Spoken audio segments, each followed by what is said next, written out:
Welcome to the Money Talk. I am Theresa Bartelle, financial coach. And I'm Johnny Bartelle, co host and spouse. Today we will be discussing personal finance. Stay until the end of the video so that you can get many tips on how to improve your personal finance. If you enjoy the content, please like, subscribe, and share. Well, hello, Nate. How are you doing today, sir? Hey, I'm doing great. How are you? Doing great, doing great. Thank you for returning on the Money Talk.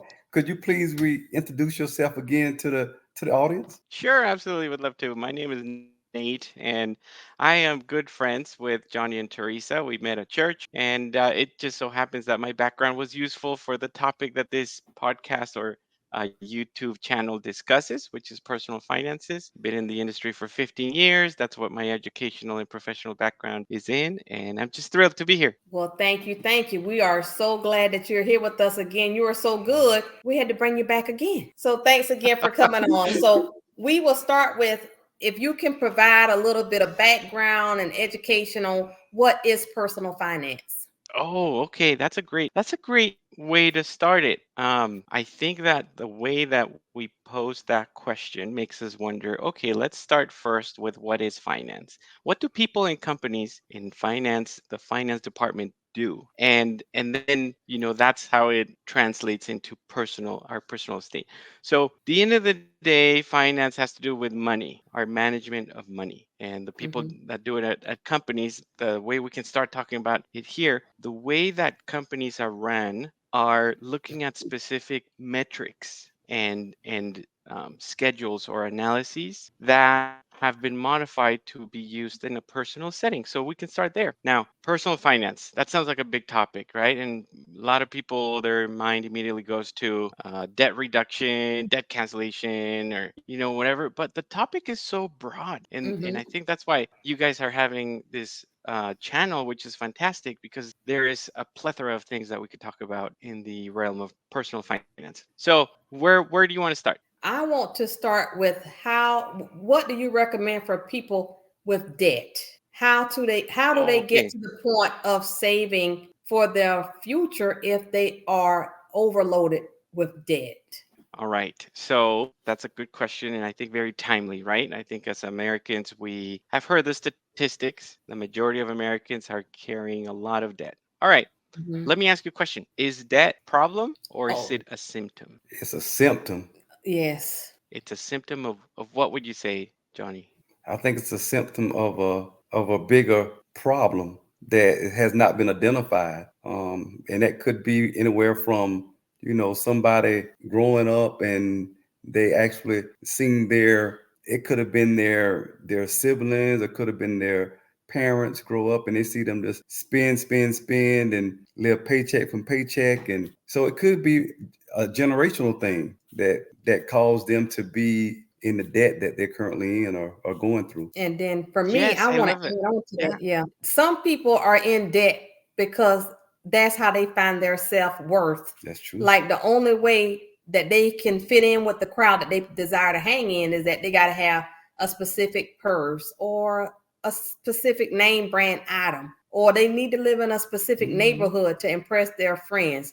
So I've learned that a lot of people are in debt because they're trying to impress people who really don't even care. I love that. I absolutely love that. So if we put those definitions together into one, could we say that debt is a symptom and the root cause is mismanagement of money Mm. Mm-hmm. and or in some cases lack of discipline, Mm-hmm. Mhm. right? So the way I think about it when we're talking about financial health, if we think about we were talking about diets last time, right? So if we think about a Yes. Yes. diet, right? The solution is simple. It's either consume less calories or spend more calories in exercise. And you Mm-hmm. stay in good shape, which is a good balance. Finances work the same exact way. So the road towards financial stability is clear. It's an easy problem. It's not rocket science. Where the difficulty lies is in the ability to execute in that plan, right? So Mm-hmm. personal finance, okay, if we're in debt, it's a symptom of something. Okay, if we think about finance in two sides of a balance, you have your income, money coming in, and you Mm-hmm. have your expenditures, money going out. Mm-hmm. Now, depending on which way that balance lies, you're either going to be a net saver or a net spender. Now, what you just Which one? mentioned, right? What you just mentioned is because people get into debt because simply the equation's easy because they're spending more than they're making, Mm-hmm. than income coming in. Mm-hmm. So it's a cash flow problem. All right. Mm-hmm. So how do we address it? Well, there's a couple of things, but there's always one starting point that is very important. And this is where the conversation about corporate finance came into my mind because you don't know, you can't really devise a good plan to where you want to get to Mm-hmm. until you first understand where you are today, right now.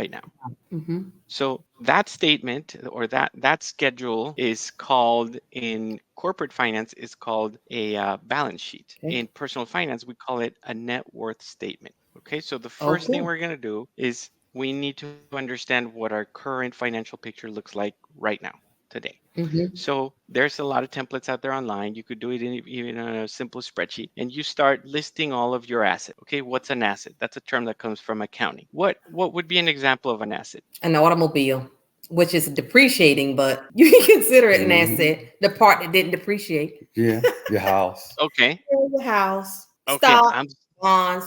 Hmm. perfect. Those are things that have value, right? They have Mhm. value in and of themselves. Now, money's a little bit different because when we think about money and assets, we're thinking about things that have intrinsic value, things that carry value just in and of themselves. Money has intrinsic value because we can exchange it for something else right now if we need to. But it also there is a time component to the value of money. In economics, we call it the time value of money. And what that means is, well, let me give you an example. Is what's better that I give you $1 today, or if I promise you to give you $1 in 2 months, and I'm actually good on my promise and give you a dollar in 2 months, which one would be better? Which one would you prefer? Well, I want mine right now. Well, Right now, right? Yes. if you say it with interest, then I might want to wait. I don't know. Okay, that's a good point.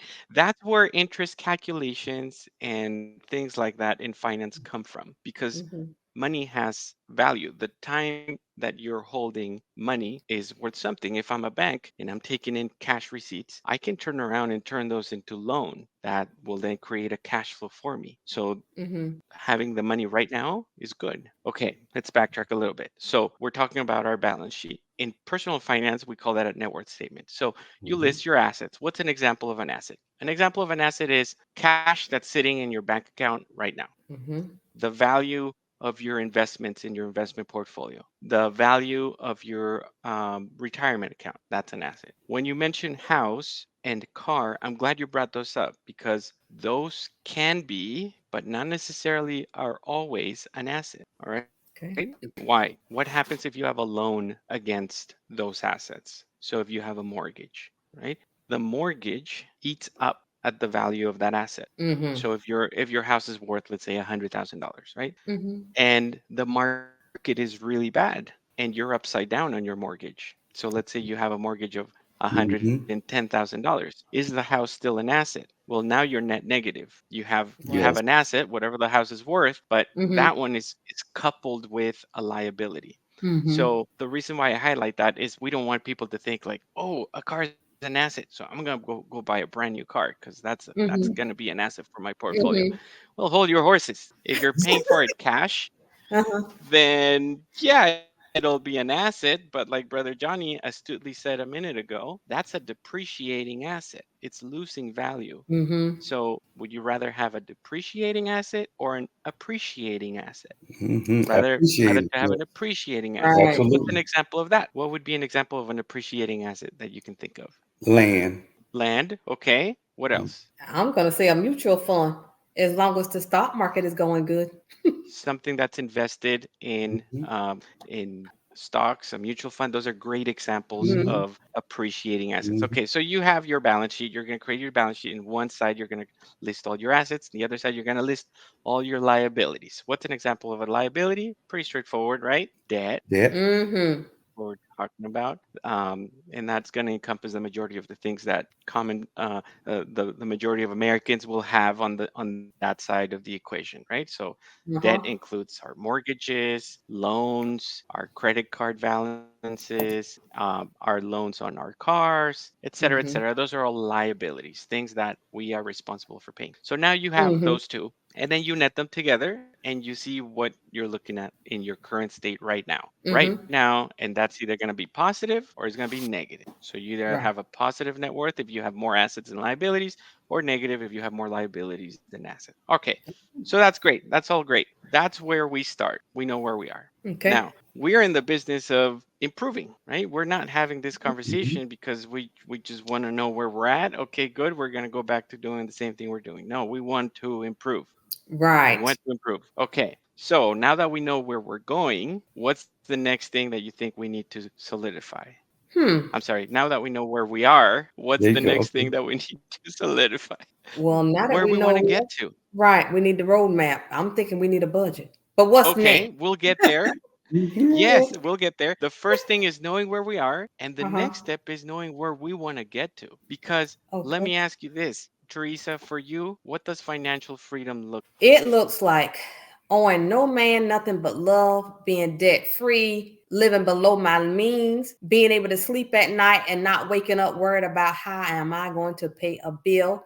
Looking at the news and when they're talking about, oh, the market is crashing, oh, people are losing jobs. Financial freedom to me is when they talk about what's going on in the world, it don't move me. Okay, Johnny, what does financial freedom look like to you? The same, but I'm gonna add peace. So, and I always say peace in the midst of a storm, right? So for me, financial freedom is when everything around you is chaotic financially, the world seems like it's on fire, but you are at peace because you know your financial state. So, Wonderful. I love it. Okay.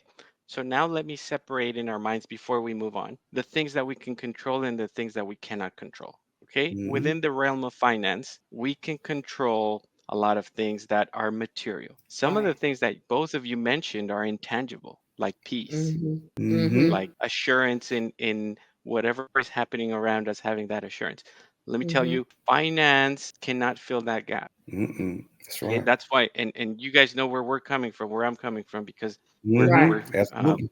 we're Christians. We believe in God, Mm-hmm. and only Mm-hmm. He can fill those gaps. Okay, so Right. we want to understand that financial stability is good. It's positive. Mm-hmm. Yes, it will alleviate a lot of those things that cause stress in our lives, but it's no guarantor that we will have peace. That's There's That's right. a lot right. of very wealthy people that are not Don't very have peace. peaceful at all, right? That's right. Mm-mm. That's Okay, so true. let's set that aside. Thank you. All That right, was let's. very good. This is okay. This is a That was Yeah, finance great. that pod. was good. That was great. Okay, wonderful, wonderful. So, well, let's call it what it is. Get the most important things out of the way first. All right, get your relationship with Jesus done first, Mm-hmm. and everything else we can figure out with finance advice, Amen. Mm-hmm. right? But Mm-hmm. if you have the perfect balance sheet and you die and you spend eternity apart from God, then you blew it, right? The scripture says, Mm-hmm. "What good is it for a man if he gained the whole world but he forfeit his Right. soul?" Lose his soul. That's right. That's right. All right, wonderful. Okay, so now let's move on. So we know where we are standing today because we've done our net worth statement. Mm-hmm. Now we need to clarify what our goal is. And those will be different from individual to individual. Mm-hmm. That's why financial planners can't apply a one size fits all for everybody. Uh-huh. Because for one person, financial freedom might mean I want to spend retirement sipping Mai Tais in Tahiti, and that's my goal. Okay, that's a valid goal, right? For Uh-huh. someone else, it might be I want to have zero debt and college paid for my children. Right. That Mm-hmm. could be financial stability for them. For another person might be I want to not work another day in my life and have sufficient amount of assets that can carry me through the rest of my life. That could be something. Mm-hmm. For someone else, it might be I want to amass as much assets as possible to pass them to the next generation. Right? Right. So Mhm. with every person, the scenario changes. So we want to Mm-hmm. specify what we're aiming at so that we can create a plan towards that. So you mentioned at the beginning of the conversation, let's talk about debt.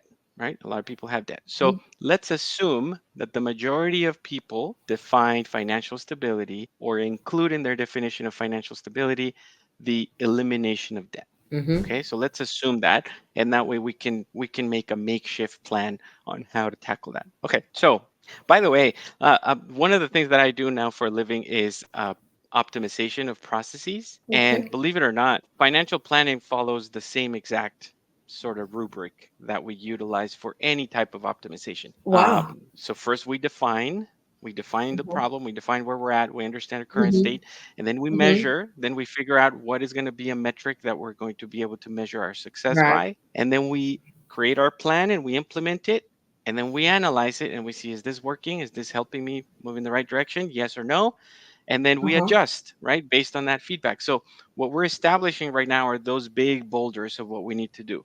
Mhm. Like I mentioned at the beginning of the call, everybody knows that the answer to get out of debt is make more money or Mhm. spend less. Right. Mhm. Everybody knows that. Right. But when it comes to actually sitting down and doing these things, let's do a network statement, Oh. let's do this, nobody does it, right? Right. Mhm. Mhm. So you've heard it said before where people say, write it down.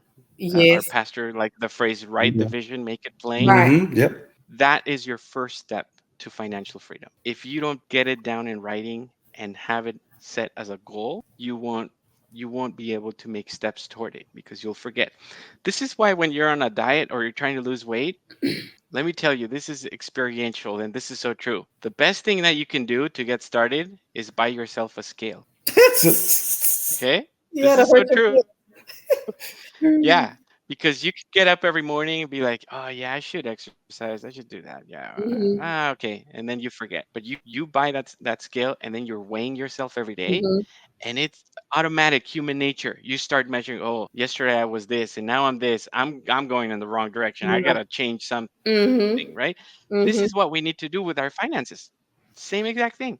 So we have our net worth. That's our big picture Uh-huh. net worth.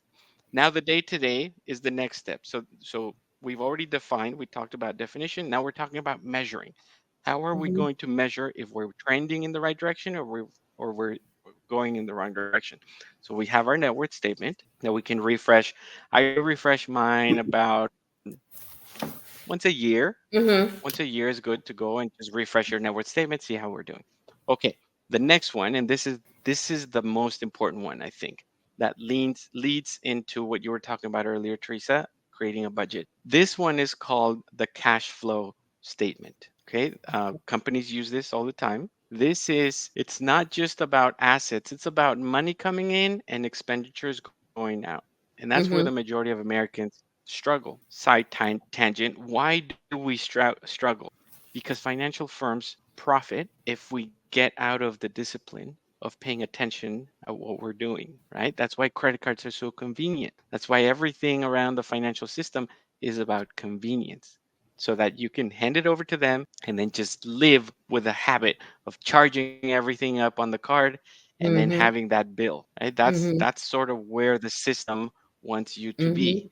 So what we need to do is we need to then develop the muscles, get in the habit of doing the hard work of keeping track of what we're doing so that we can be tracking our behavior. Okay. Uh-huh.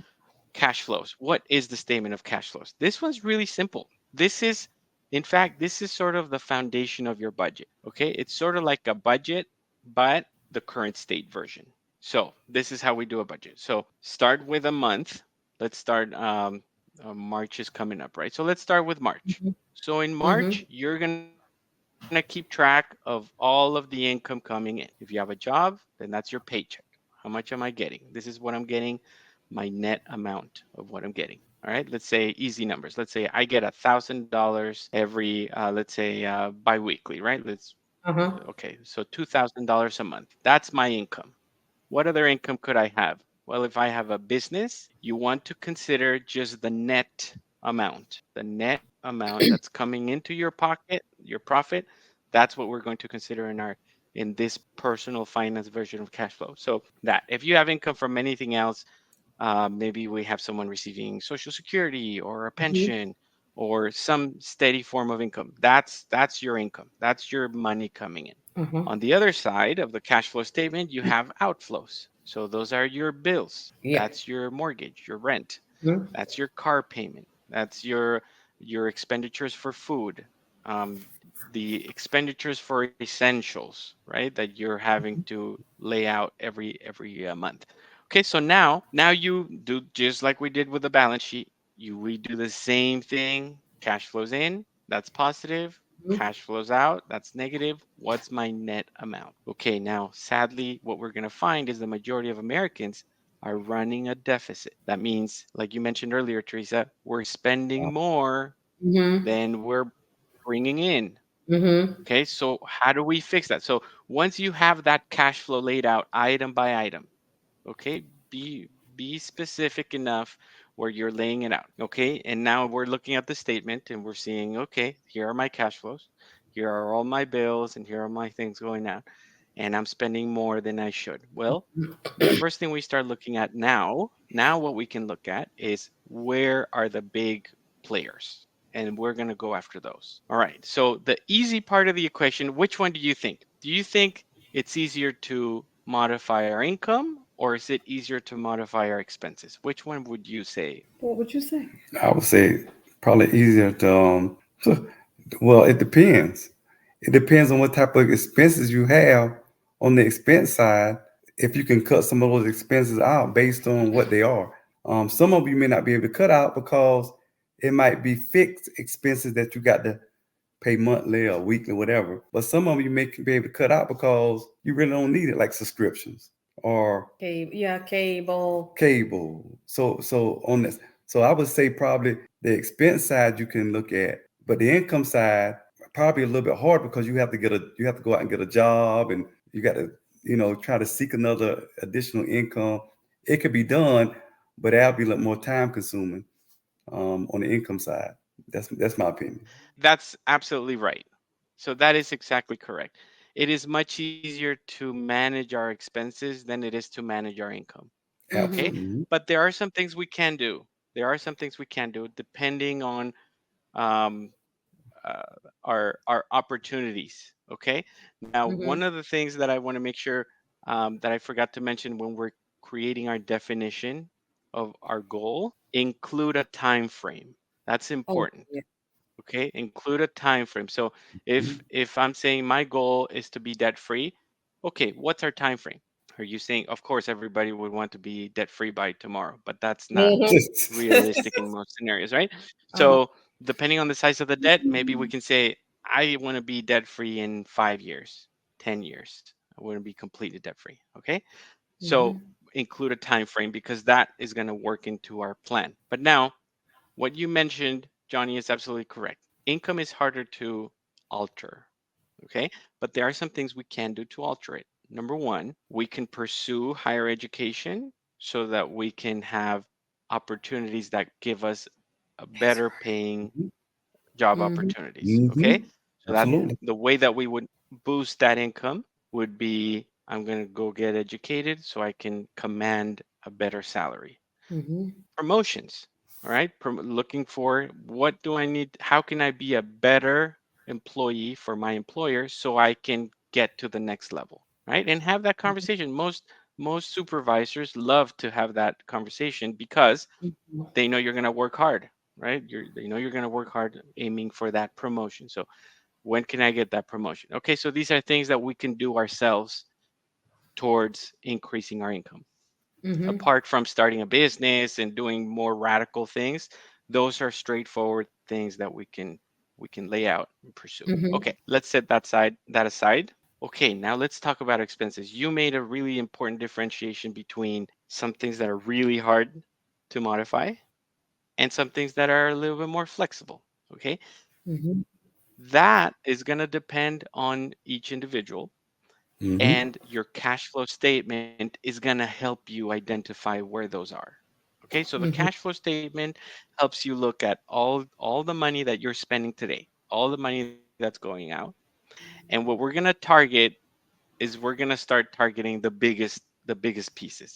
Okay? Okay, so let's talk about what those bigger pieces could be. More than likely, the majority of people I say in America, the biggest expense they have on a monthly basis is housing. So Right. that's going to Mm-hmm. be your mortgage or your rent.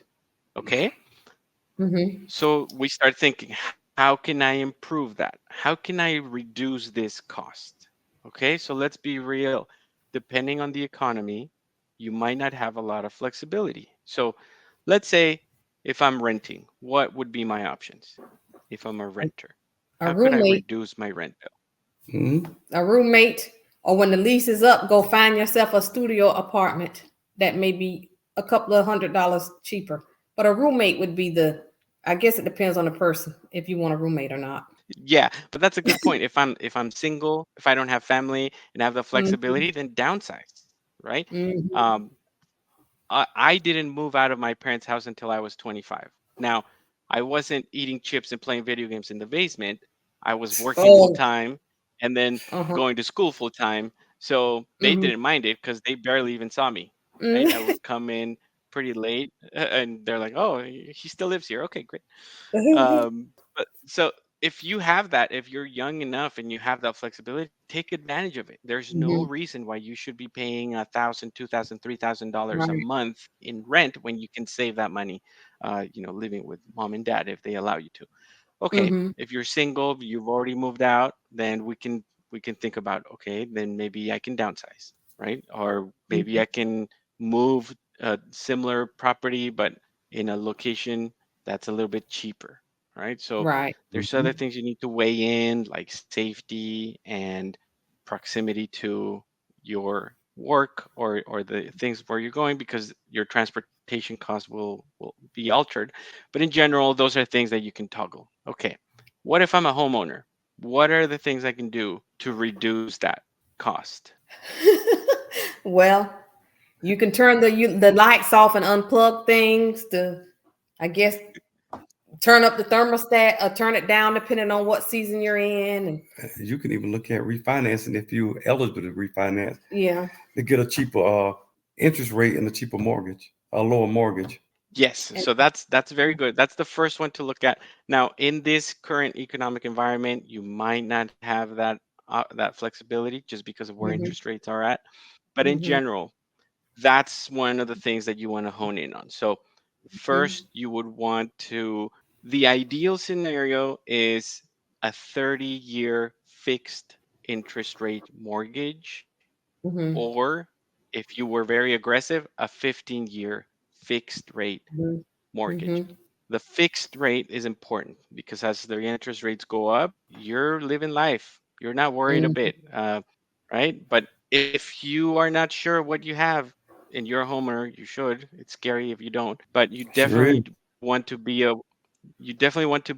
getting out or away from adjustable rate mortgages. So those Oh are yeah. ARMs Yes.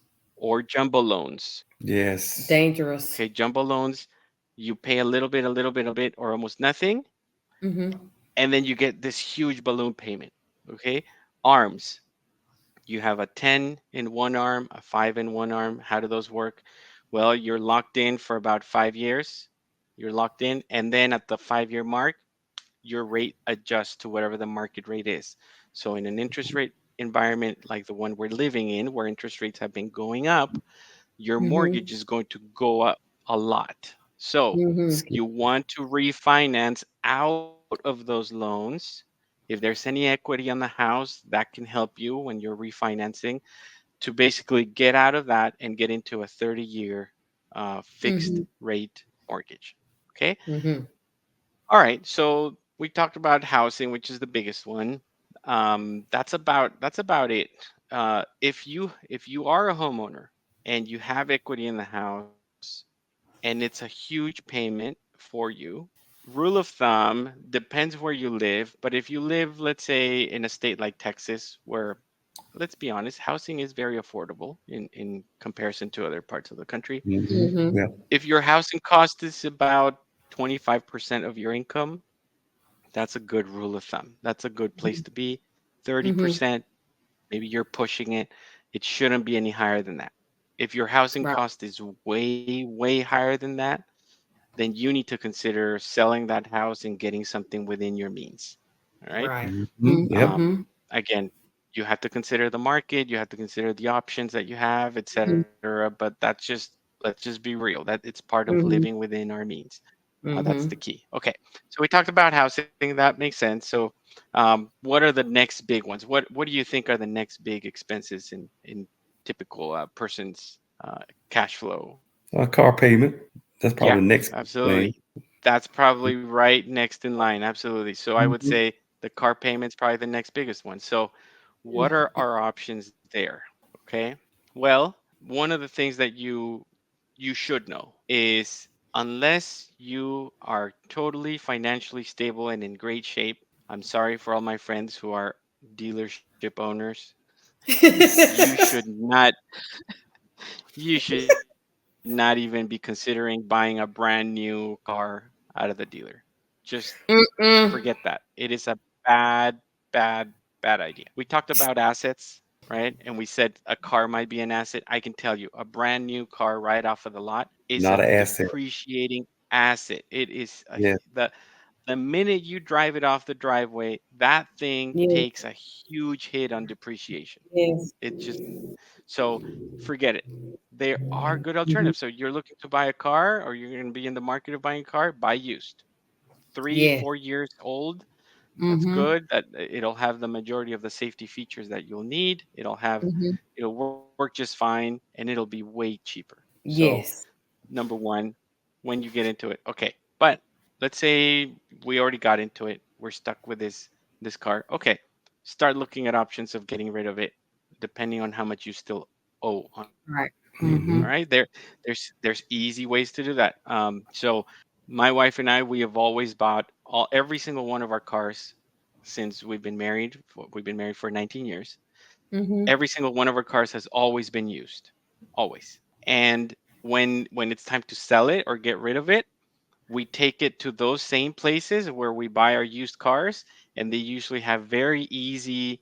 They'll look at your car. They'll, half an hour later, they'll come out and they'll give you, this is how much we're willing to pay you for your car as is, right? And that can be a couple $1,000. That can be Mm-hmm. more. What do you do? So I, the first thing I do is I don't sell it to them right away. They usually give you a window. They give you like, you have a week or 2 weeks to think about it. Mm-hmm. Good. I'm going to think about it. And when I say think about it, I'm going to shop around to see if I can get something more than what you're telling me, right? I mean, That's money is smart. money. Uh-huh. So if you sell through a private party, you're probably going to get a little bit more. You'll be able to get more. So that's another option. Okay, so car. How about insurance on the car? Oh, Oh, that's yes. expensive Yes. too, especially depending on your age and your driving record. Yes. Yes. Okay. So one good practice that this is an area of personal finance where risk management and cash flow intersect. Okay. Mm-hmm. So do we want to reduce the cost of our insurance? Yes. Do we want to reduce it at the expense of exposing ourselves risk wise? No. No. So what is the right answer here? The right answer is at least once a year, which is usually what I do. At least once a year, I Mm-hmm. shop around and I'm comparing the coverage that I'm being Mm-hmm. offered. All right. And I shop around. I just say, okay, for this much on my coverage, and you have different types of coverage, right? Hmm. Uh-huh. You Yep. have full coverage, you have just liability where they'll only pay whoever is, if you're in a car accident, they'll only pay the other party and you're liable for your own. That's the cheapest bare bones that you can legally drive in most parts of the country Right. with. Hmm. Okay, so depending on your situation, most likely I would not recommend going all the way down to liability. That's just too much risk. If you're depending on this automobile and something happens to it, Mm-hmm. you don't want to put yourself in that position. So, Yes. sensible coverage, but do pay attention because the value of your car changes every year. It is reducing every year, right? Hmm. But let me ask you this: does your insurance reduce every year with the value of your car? Not the one Please. that we have. No, it does It No, it not. does does not. not. Mm-mm. It goes up. So what you need to do is you need to take a look at where your coverage is. And if your coverage says that if you're in an accident, we're going to pay you this much amount, well, my car's only worth this much. So I need to adjust it down so that Mhm. I can, just what I need, what will get me out of a bind. So always shop around every year your car insurance to see if you can reduce that. All right. What else? Um, Probably cell phone bill is Yeah. probably high up there for some people. Right. Okay. Uh-huh. Let me tell you, that's one of the easiest ones to cut. Sure is. Okay. Yeah.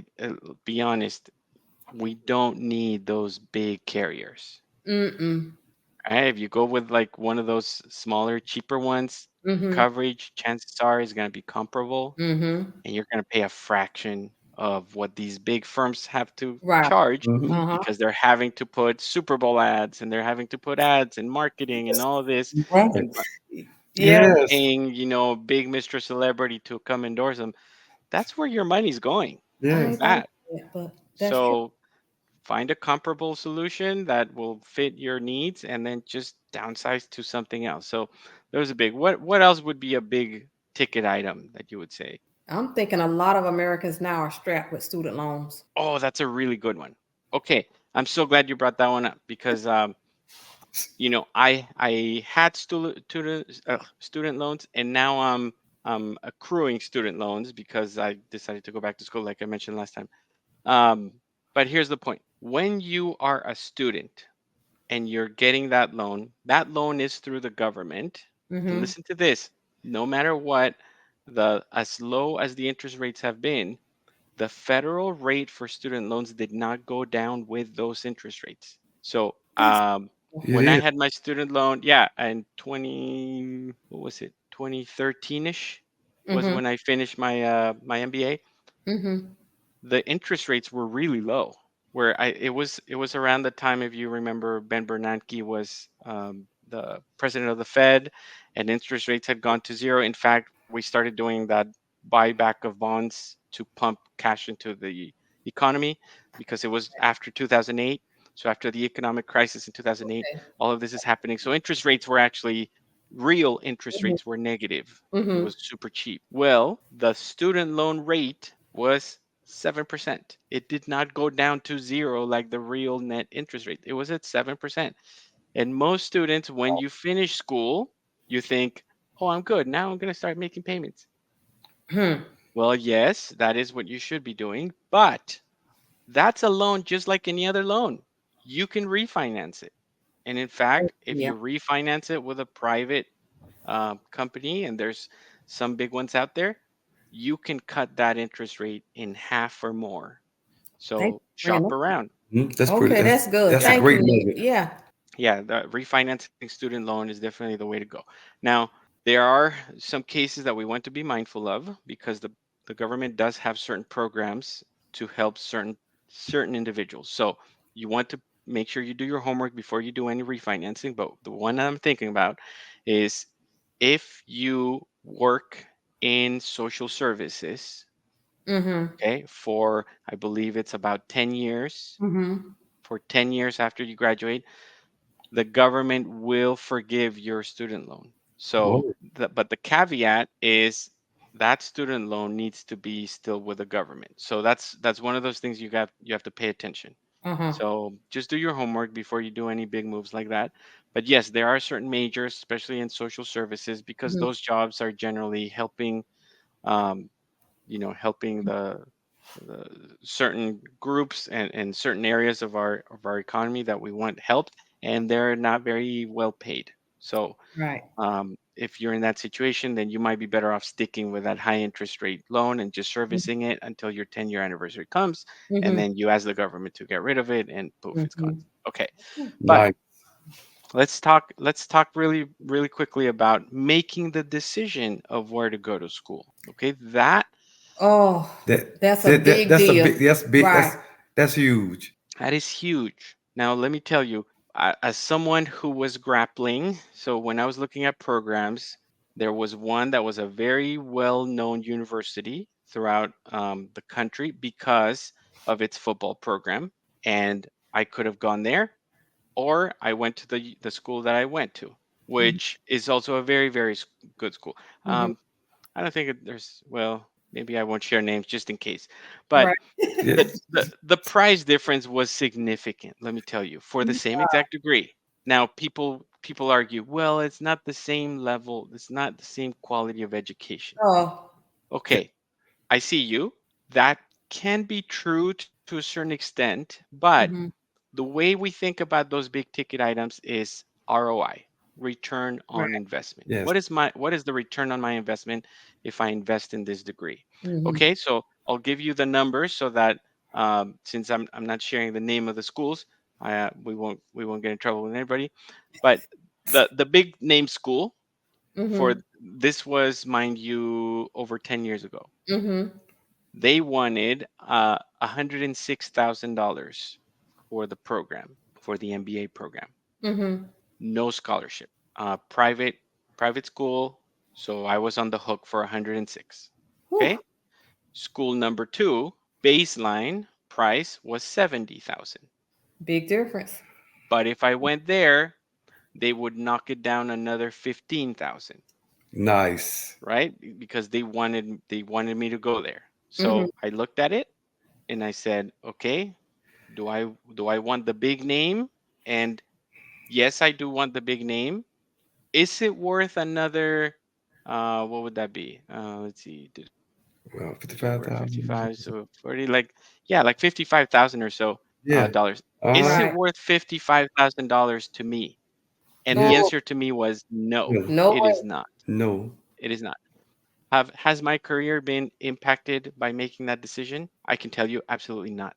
Oh, Not thank one you. not one bit. Okay. Not one bit. In fact, sadly, the quality of professors that I had at the school that I went to was just as good, if not better, than the school that Wonderful. I would have gone to, right? Wonderful. And friends who have gone to that school have Mm-hmm. told me, yeah, what you're paying is the name and the network to be able to say I graduated from this school. Okay, Mm-mm. as bad as that sounds, I had a person in the same program that I was in that went to a big school in New York, big famous school in New York, Mm-hmm. and they paid over twice as much for a very, very similar program. Okay, just because of the name.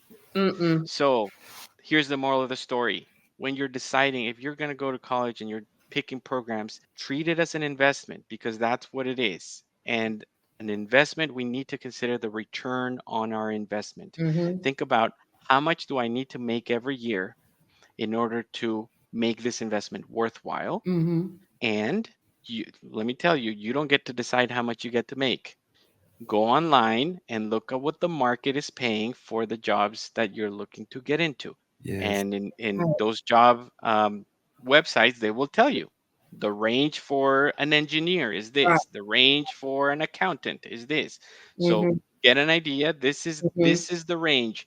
If you graduated from Harvard or you graduated Mm-hmm. from the state school, let me Right. tell you, that range is not going to change that much. Yes, the big Mm-mm. name school might get you a little bit more on the higher range, but the range is the range. Nobody's going to pay you twice as much just because you spent twice as much on education. So Right.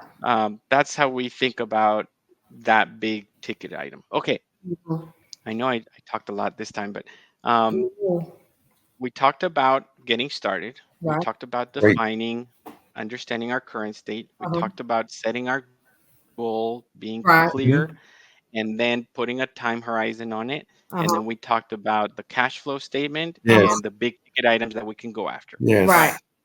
So what do we do now as we're thinking about making these changes, right? We're making changes. Well, Mm-hmm. you refresh that cash flow statement on a regular basis. So I'm going to be Mm-hmm. honest. For me, I update that thing at least once a week. And at the very, very, very Oh. least, if I'm super busy, I'm updating it at least every time I get paid. I go in Uh-huh. and I go, okay, that's how much came in.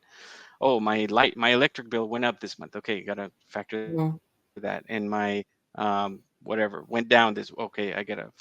And then I project that out for the rest of the year.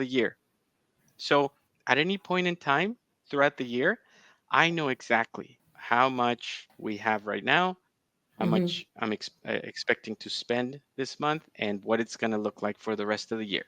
right? And that helps me plan for big things like my taxes, my Mm-hmm. property taxes, Mm-hmm. things like maybe the missus wants to take a vacation this year. Mm-hmm. Well, when we have that conversation, we don't work on impulse. We don't say, "Oh yeah, let's go and let's go here and let's go there and let's invite this." No, Yeah. no, no. Yeah. We come and we sit down in front of the cash flow and we say, "Okay, here's the Yeah. picture. That's our net number. So Yeah. you decide. You want a vacation? That's great. We also need tires on the car. So which one do you think we should go for?" Right? We also need whatever, this service and this service. So they're decisions. I'm not telling you do this and don't do that. It's a decision that you need to make, but at least you have a clear picture of what's going to get impacted based Yes. on what you Yes. decide to do. Yes. That's beautiful. That's beautiful. Yes. Nate, I have to say that's why a lot of people Yes. are in financial ruin because we don't have a picture and we Yes. just do the impulse thing and we want to go on a vacation. But guess what? We don't get to look at the picture. So I'm glad that you shared that. Thank you. Yes. Yes. And that's a great That's good. way to kind of get to this point here where we at in the conversation, because if you don't have a picture, you really can't see nothing. If you can't see nothing, you don't know where you're going. So that was great. Yeah, thank you for sharing that. Yeah, yeah, of course. And just we need to get out of the habit of just charging it Mm-hmm. and thinking I'm going to pay that off. No, you're not. Let me tell you, if you really want to be aggressive about getting rid of debt, cut up that credit card. Right. Get rid of it. Yep. Cut it up and then figure out a plan of how you're going to pay back. Because sadly, I was just having this conversation with a relative of mine, and they were saying, well, yes, I'm charging up the credit card, but I'm paying more than the minimum. So I know it's going Oh. to be eventually get paid. Mhm. And I Nope. said, no, it's not. You Nope. because you keep charging. Right. So it doesn't matter if you're paying $50 more than the minimum. That balance is just getting bigger and bigger and bigger and Right. bigger and bigger. So don't lie to yourself. It's not going to go away on its own. You need to be proactive. You need to take charge. You need to take control of the assets that the Lord has put in your hands. Right. The Bible is full of verses that talk about stewardship, which means management. Mm-hmm. Mm-hmm. And based on that, it tells us God has put those assets in our hands and is watching us to see what Yes. we're going to do with them. And Mm-hmm. if we are good stewards, he gives us more. And if Mm-hmm. we are poor stewards, then he steps back and he says, Mm-hmm. okay, I couldn't trust you with this much. Right. So how can I trust you with this much? That's I right. can't, right? You're Mm-hmm. going to be irresponsible. So Mm-hmm. responsibility and discipline begins with just being real about Mm-hmm. who we are, knowing ourselves. None of us are perfect, That's but right. this is why discipline helps us, right? Mm-hmm. Having the discipline of taking a Mm-hmm. look at where we're at. Okay, cool. Boy, I feel like I talked a lot. No, but it No. was good. It This was was yeah. good. This was great. This Yeah. was great. And then you took your time and did it. So if somebody wanted to take some notes, they can go back or they could took some notes. And so that was good. So I'm glad you took your time and explain it. But like in summary, if we have someone that's watching, can you just like in a short spiel tell them in summary like the things that they need to do to get their personal finances looking better for 2024? Okay, so for 2024, I would say one, start with your cash flow statement. You need to figure out what's coming in and what's going out. Okay. Number two, set your goals of what you're looking to accomplish. Be realistic. And once you have that current state picture clear, then set a plan. All right. If my goal is I want to be debt free, Mm-hmm. then we're going to list all of our debts. We're going to look at our income, our cash flow statement, and say, okay, every month, my net disposable income, after all my income, after I've paid all my liabilities, all my debts, Mm-hmm. how much is left? All right. And let's say that's $500. Mm-hmm. All right. Okay, those $500, how am I going to spend them? All right. So I have, let's say, five big debts. All right. Let's talk about debt prioritization, which we haven't talked about. So the one that you want to leave at the end, because not all debt is created equal. Right. All right. There's some debts that actually help you in other areas, like a mortgage. Mm-hmm. The interest rate, the interest that you're paying on your mortgage is tax deductible after a certain amount. So leave that one until the end. Mm-hmm. Your student loan, a little bit of that interest is also tax deductible. it's also, you can also take a deduction for the interest that you're paying on interest on a student loan. So leave that one maybe second to last. What are the Okay. ones you want to go after first? The ones you want to go after first, well, there's two methods. Mm-hmm. Okay, one of them is more on the psychological aspect. The other one is more on just what I think is more common sense. Okay, the common sense one, whatever you're paying the highest interest on, that's what you want to kill first.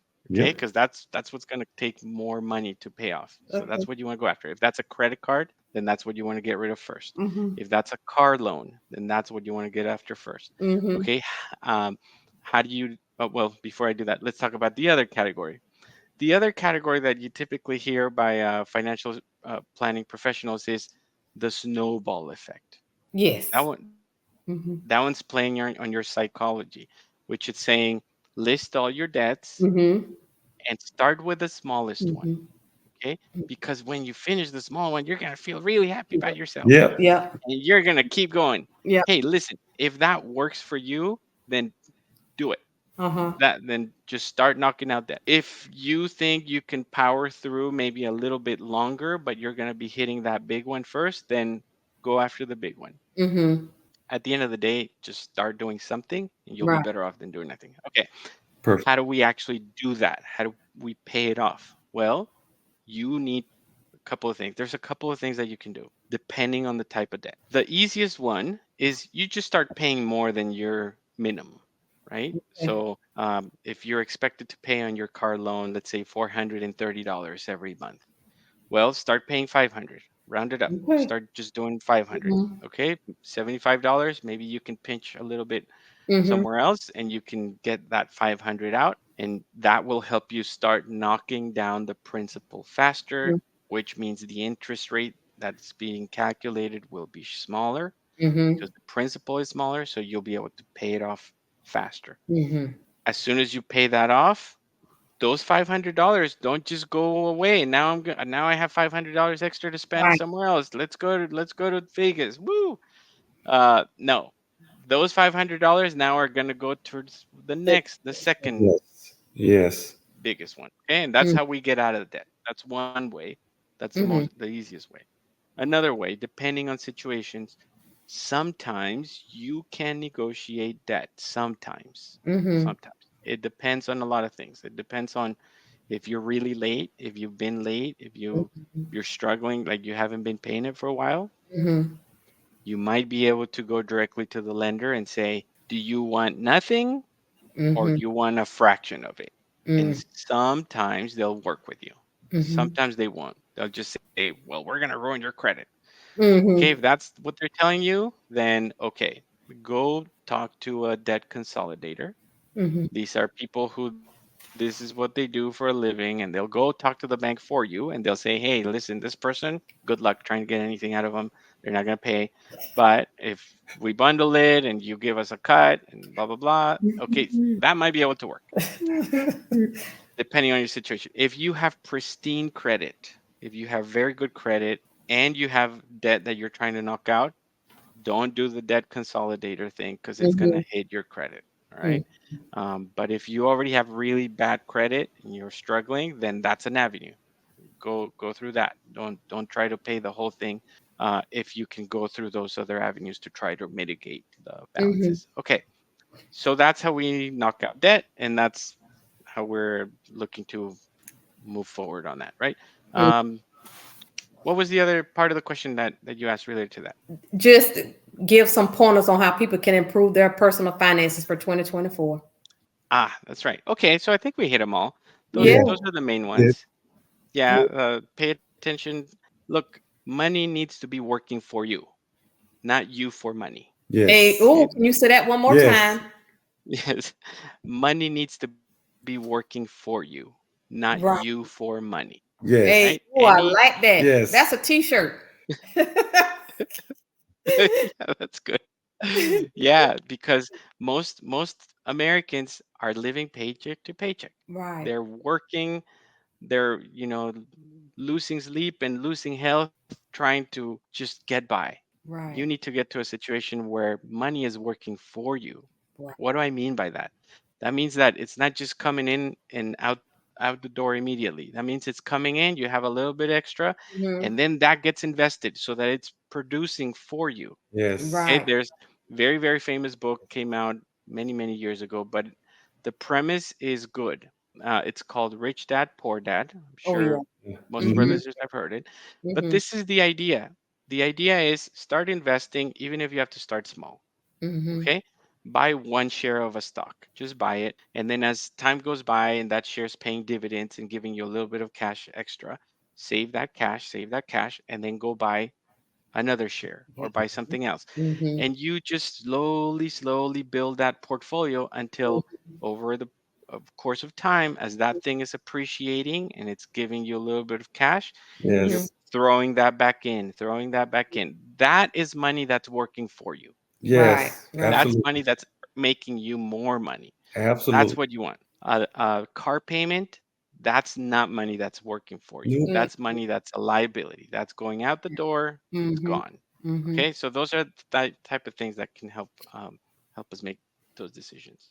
Well, Okay. well, Nate, well, listen, this has been absolutely great. With you sharing all of this knowledge in reference to Yeah. personal finances and how you can get yourself in order to get yourself in out of debt and get yourself in order to save money and also invest. So, what do you think, honey? I just want to say thank you, thank you, thank you. It's early in 2024, and I'm sure that the information that you have provided has to impact someone. And so just like even comparing the colleges, because sometimes even us as parents, we allow our Yeah. children to pick a college and we don't even look at the return on investment. And so I'm hoping maybe a parent is going to listen to this show and be like, I didn't think about that. Why do they need to go to this school and pay and we pay all this money Yes. when they can Yes. go to this school, we pay less Yes. money and they get the same degree.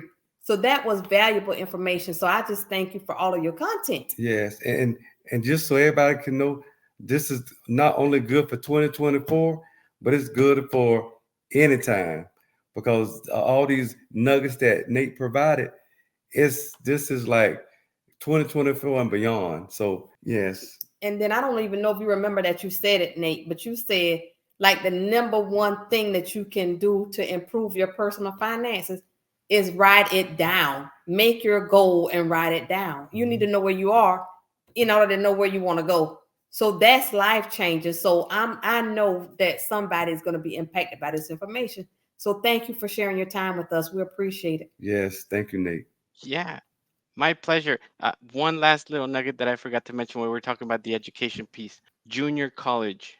Oh, Junior college is underrated. Okay, mm-hmm. if you want to go to a big university, nothing wrong with that. If they're paying you to do it, if they're going to give you a big scholarship, go for it. If not, if you're paying out of pocket, consider junior college. Look, Mm-hmm. what you can do and the way the system is set up, you go to junior college, you pay a fraction of the cost. Right. Mm-hmm. You get your basic classes, basic education done, and then you transfer into that bigger school. Mm-hmm. Your Mm-hmm. bill at the end of the day will be cut in half because you didn't spend the 4 years at the big school. And when you get your degree, it doesn't say, oh, Johnny only came here for the last 2 years of his degree. No, it doesn't. It Mm-hmm. says, Johnny earned this degree. It Mm-hmm. looks identical like someone who went there the full 4 years and has a bill twice as big. So Yep. consider junior college. It's the smart thing to do. Right. Yeah, I didn't even think of Mm-hmm. that. That's what smart parents and smart students do. Yes. Really, really, because you can have money left over for when they graduate from college Mm-hmm. that you can help them get started with their life if you do it that route. Absolutely. Yes. So another excellent nugget. Thank you. Thank you, Nate. Thank you. So Nate, we will be seeing you the next time. God bless you and thank you Yes. God again bless you, for Nate. helping our society with their finances. Sounds great. Thank you guys. Thank you for having me. God Yeah. bless you. God God bless bless you. you. Bye-bye. What great content Nate provided during our conversation. And so, as promised, we would like to leave you with some tips on how to improve your personal finances. And the first one is have a net worth statement. And what is a net worth statement? It's teaching you how to know where you are so you'll know where you're going. So, with a net worth statement is very important because you must know where you are so you can establish where you're going. Honey, Yes. what you think? Yes. And then on that network statement, it includes your liabilities and your assets. Your assets is what has some value on it. It's for money. And liabilities are debts that you owe. Yes. So that is what your net worth statement is. Once you get your net worth statement done, you have to know where you're going. So in order to know where you're going, you need to have goals. Yes. These goals needs to be measurable, and you need to put a date on them. If you don't put a date on your goals, guess what? You're never going to get there because you're not putting yourself within a time frame. Yes. And so once they get their goals written down, they have their net worth statement, they know where they are. What comes next after that? Cash flow statement. And what that is your budget, right? What your income is coming in and what your expenses are going out. So we have done a previous video on budgeting. So if you're not sure what that is, look at one of our previous videos where we discuss budgeting. And that will give you a clear understanding on how you go about your budgeting. What else you think, honey? Well, as of for now, we hope that this information was valuable to you. We hope that we provided you some information along with Nate, who knows his financial world. Yes. I hope that we provided you with some information that will encourage you, that will make you feel empowered enough to do some changes and make some changes in your own life so that you can improve your personal financial situation for 2024 and years to come. Yes. So if you enjoy the content, please like it and subscribe to our channel, and we will see you on next Thursday. Thank you. Thank you. Bye, y'all.